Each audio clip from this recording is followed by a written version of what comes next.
Арбаңыздар, бүгін біз шайлоо мыйзамындагы жаңы түзөтүүлөр аялдардын саясий процесстерге катышуусуна тийгизген таасири жөнүндө кеп кылабыз. Бизде мейманда аялдарды колдоо борборунун директору Балгакы Абыловна Досалиева. Саламатсыздарбы? Азыр мыйзамда инвентаризациялоо процесси жүрүп жатат. Негизи эле шайлоо процессинде кандай өзгөрүүлөр болуп өттү?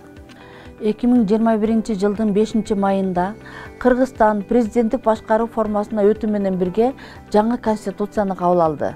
Президенттик башкаруу формасына өтүү жана конституциянын жаңы редакциясын кабыл алуу менен ушул учурда 350дөн ашык мыйзамдарга, стратегияларга, программаларга жана Кыргыз Республикасынын укук тармагы боюнча Кыргыз Республикасынын конституциясына дал келишим жаатында инвентаризациялоо процесси өткөрүлүп жатат. Инвентаризациялоонун жыйынтыктары боюнча 2021 жылдын август айында Кыргыз Республикасынын президентин жана Кыргыз Республикасынын жогорку кеңешинин депутаттарын шайлоо жөнүндөгү Кыргыз Республикасынын жаңы конституциялык мыйзамы кабыл алынды. Бул мыйзамда мажоритардык жана пропорционалдык аралаш шайлоо системасын пайдаланууну камтыган.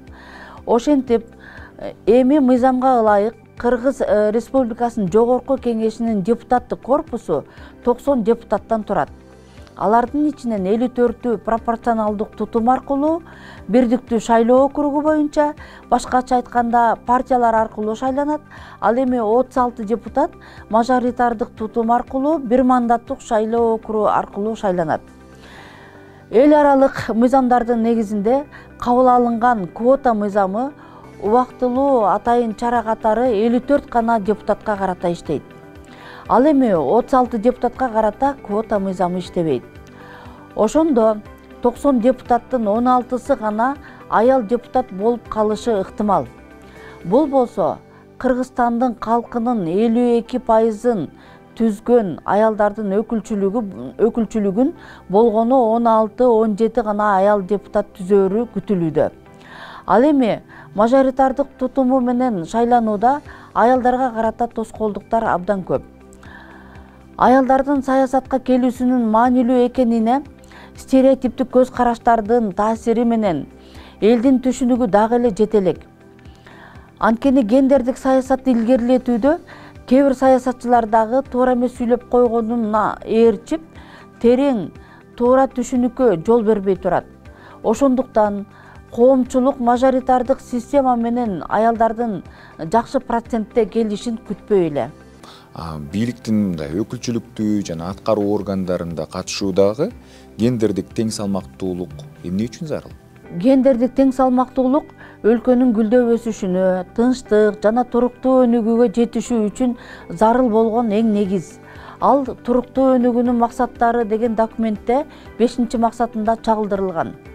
Анткени чечим чыгаруу деңгээлинде аялдардын дагы, эркектердин дагы тең өкүлчүлүгү болсо, Кыргызстан боюнча бүт элдин ден соолугу боюнча майыптуулугу бар адамдардын, кары-картаңдардын, жаштардын, балдардын жана бизнес секторлорунун деги эле баардык элдин кызыкчылыгы эске алынат экен. Чечим чыгаруу деңгээлинде гендердик тең салмактуулук жөнүндө Пекин платформасында дагы эске алынган. Ал документ 1995 жылы кабыл алынган Пекин конференциясында.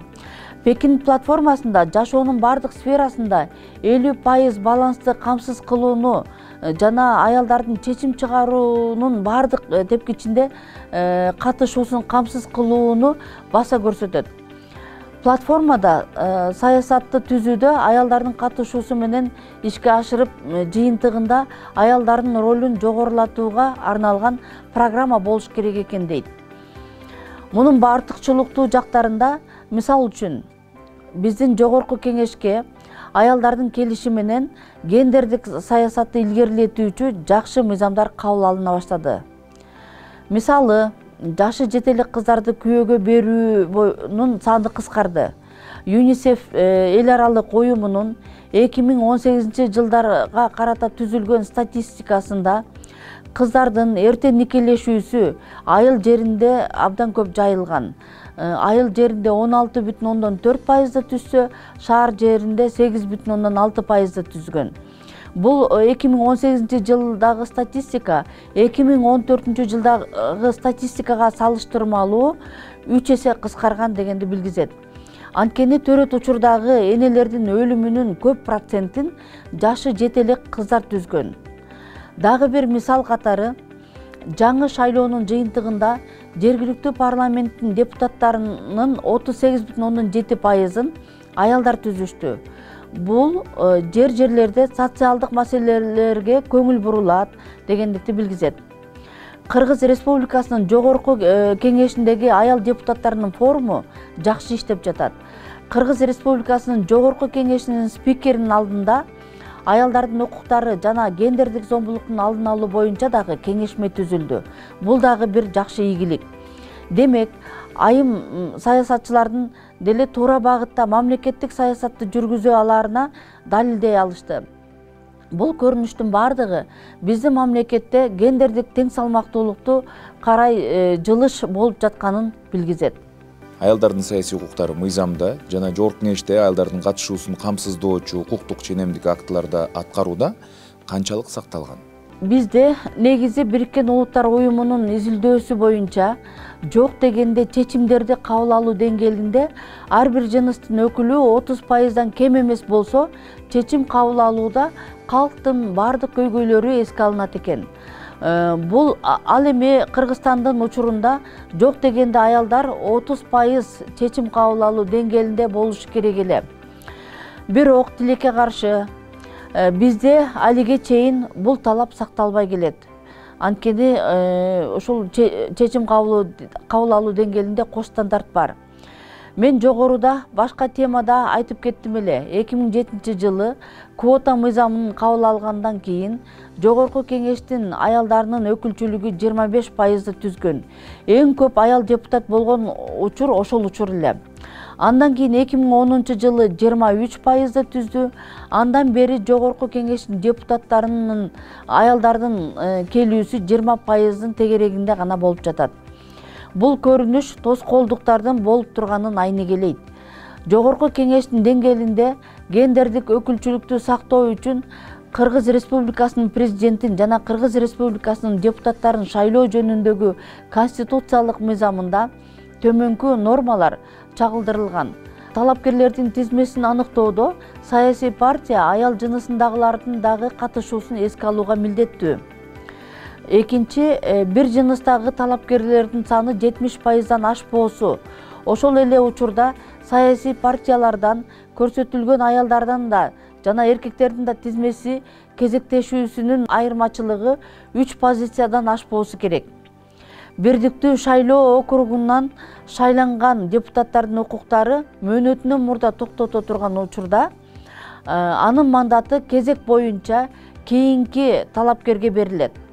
Аял жынысындагы талапкердин ичинен аял жынысындагы депутаттын укуктары токтогон учурда, ал эми эркек жынысындагы талапкердин ичинен эркек жынысындагы депутаттын укугу токтогон учурда кабыл алынат. Мыйзамда жана башка ченем укуктук актыларда аялдардын саясий укугун илгерилетүү боюнча жакшы эле беренелер киргизилген. Бирок иш жүзүндө бул беренелер анча сакталбай келет. Анткени мурдагыдай эле укуктук колдонуу тажрыйбасында көйгөйлөр, аялдардын лидерлигине стереотиптик мамилелер сакталган, басмырлоочу социалдык ченемдер сакталган. Аялдар саясий жетекчиликтин бардык деңгээлдеринде дагы эле жетишсиз катышып жатышат. Мисалы, ушул тапта министрлер кабинетинин курамы 21 чиновниктен, анын ичинде бир гана министр аял бар. Бул министрлер кабинетинде жетекчиликтин курамында 4,7% аял дегенди билгизет. Ал эми жогорку кеңеште да аялдар 30%дын ордуна 16,6%ды гана түзүп турат. Маңыздуу маегиңиз үчүн ыраазычылык билдиребиз. Бүгүн бизде аялдарды колдоо борборунун директору Балгакы Абыловна Дусалиева болду.